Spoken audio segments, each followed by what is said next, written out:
Got back from our trip from Yellowknife about a week and a half ago, and life has been hectic for a variety of reasons. I'm not unpacked. My house is an absolute disaster. I'm not caught up with work.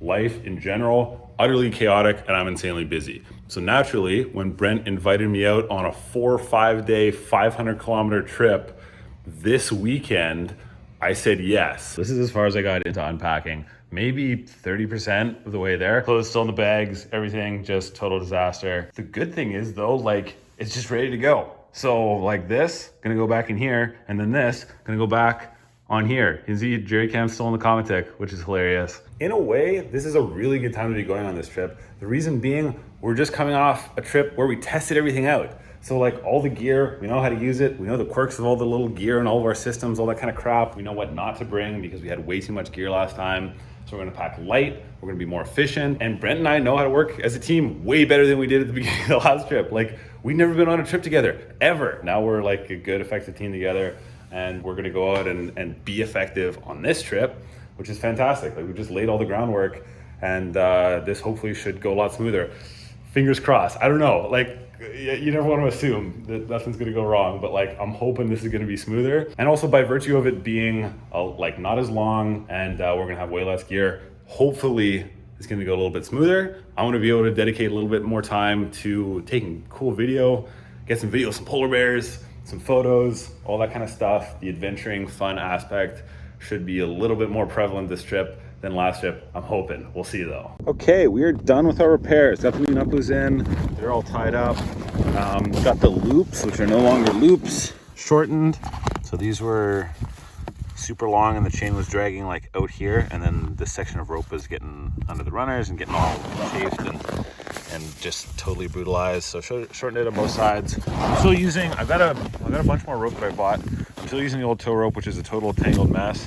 Because why not? It's working. So go until it breaks and not waste rope if I don't need to. So what else? Oh yeah, this is gonna be so interesting for you guys. You guys are just so interested to know how I wrap my tie-down rope here. So change the way that I wrap this. This has our S-hooks on it. If you recall, I swapped my S-hooks around, so I put them on the wrong way the first time. The hook was facing inwards, so it was like a super big pain to wrap the rope around.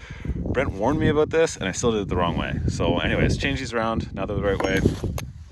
Before here, we wrap it around this napu, like any napu somewhere in the middle, just to stop it from pulling out and popping up over all the napus when you have a bunch of stuff tied all the way along.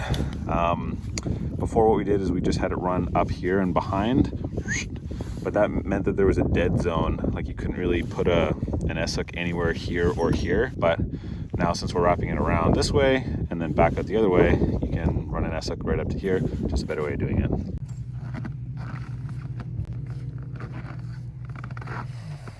yeah, these are alright. A little fat though, eh? Weird.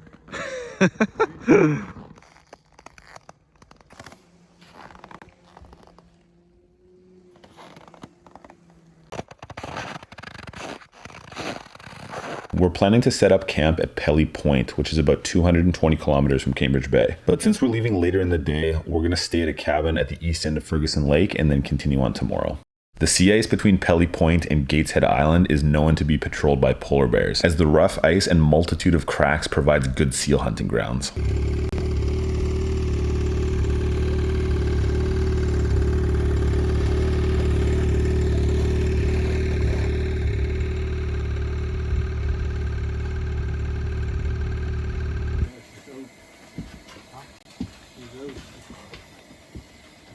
That's my headlamp.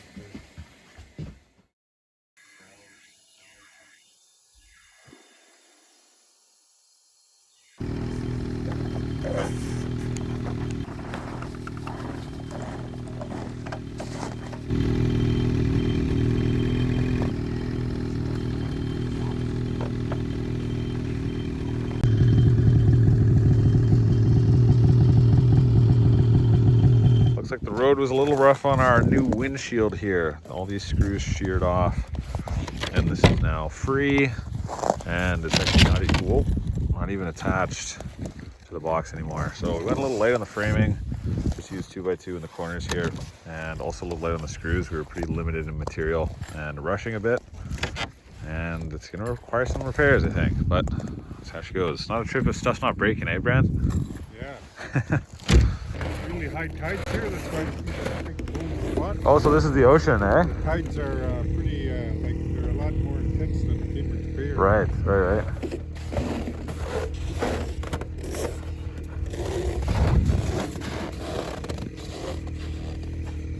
Yeah, interesting, eh? My bet is some sort of mining equipment, I guess. Like, where do you think that this would have attached to something, eh? Maybe for the skiff, you know, like a schooner. Right. Yeah. Wow. Up at a commercial fishing camp just off Albert Edward Bay. We're about halfway. Burnt about a tank, maybe a little less than a tank getting here. So we're filling the rest of the jerry cans, the empty jerry cans here out of the drum, and we're probably gonna leave about half the drum behind and pick it up on our way home. I hear a plane flying overhead. Where is it? My guess is a Tokyo to Chicago flight. It's a weird sound to hear. There's no wind, which is really nice and not that common up here. This, if you recall, is how we get the fuel out of the drum. Full spout. You can use a pump. Here's some video of us using a fucking pump. I hate it. It sucks. It's brutal. This is fucking way better. And this weighs like nothing compared to one of those big unwieldy pumps. So it's our preferred method. The only downside is you gotta tip the drum over. It's not that bad, 350 pounds. Just get her done.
Is the morning of day 3.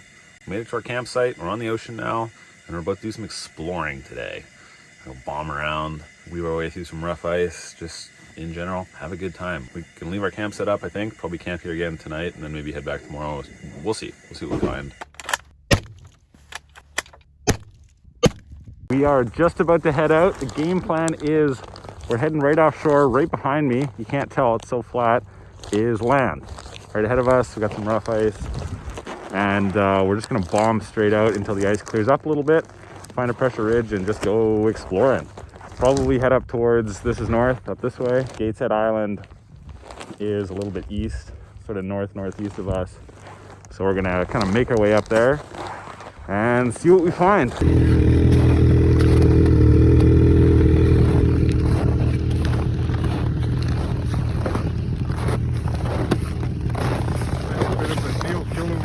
Oh yeah. Oh, so it would have been, it was just listening. Yeah. And heard it down there and then dug in, grabbed it. Maybe it dragged it over here too. Yeah.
working our way close to Gateshead Island, we circled back and hit a long pressure ridge that had multiple sets of polar bear tracks.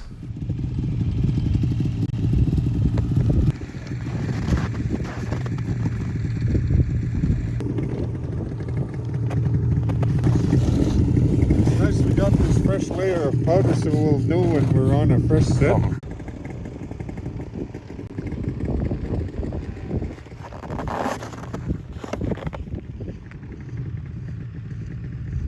We just stopped because back there my machine started overheating because one of my ice scratchers is gone. And these guys are waiting for me and they were looking around and it's up there in the distance. And we're looking around for it now.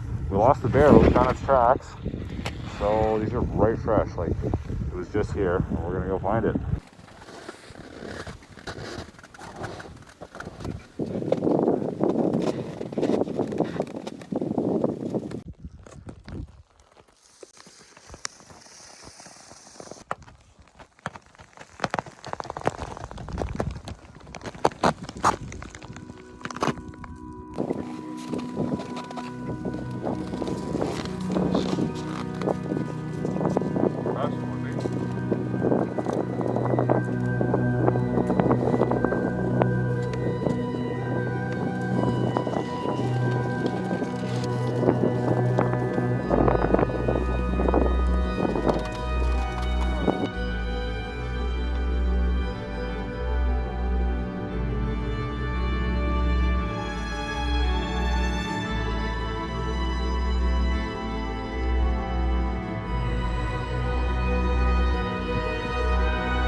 It is 5:30 p.m. last day of the trip. We're headed home today. We're all packed up, sled's all fixed, and well, almost all packed up, not quite, eh? Just about. Should get going. It's probably gonna be a 10-hour drive home, I figure. So what do you think? Get there like 4 in the morning, something like that? Possibly. Maybe 12, maybe midnight. Nothing wrong with that. That's how she goes. Honestly, perfect trip. Like, you know, perfect weather, no real major delays, saw some bears. Yeah. I saw a bear. I was like using the facilities this morning and out away from camp. Came back and there was a bear like 200 meters out just running. I was like, no, maybe I should be a little more careful next time. But lots of them around here. That's why we came, eh? So, Yep. yeah.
It is 6 in the morning and we went all night. It was like 11-hour drive kind of thing.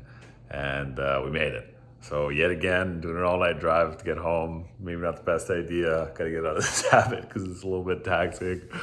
But anyways, successful trip, like really awesome, fun trip. Saw some really cool stuff and good to be home. I'm all burnt up. I wanna try and cram in like 2 hours of sleep and then get to work. Yeah, anyways, that was dope. And hopefully something else like that comes along shortly because I'm ready to go. I'm stoked to be going out and doing cool trips like that. That was freaking awesome. Brent, super awesome guy to go out on trips with. So yeah, just really happy about how all that went and looking forward to next time.